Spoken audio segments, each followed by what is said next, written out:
குஜராத் இந்தியாவினுடைய பிரதமர் மோடி அவர்கள் முதலமைச்சராக இருந்த மாநிலம் இந்த குஜராத் தான் இன்றைக்கு சர்வதேச நாடுகளுக்கு போதைப் பொருள்களை விநியோகம் செய்கின்ற ஒரு துறைமுகமாக மாறியிருக்கிறது.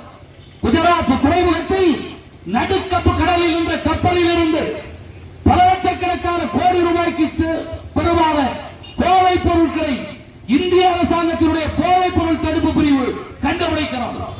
குற்றவாளிகள் கைது செய்யப்படுகிறார்கள், வழக்கு பதிவு செய்யப்பட்டதாக அறிவிக்கப்படுகிறது. ஆனால் இதுவரையில் எந்த மேல் நடவடிக்கையும் இல்லை. இந்தி பேசுகின்ற மாநிலங்களில் வாழுகின்ற மக்கள் வாழ வழி இல்லாமல் வாழ வச்சற்று தென் திசை நோக்கி வந்து கொண்டிருக்கிறார்கள்.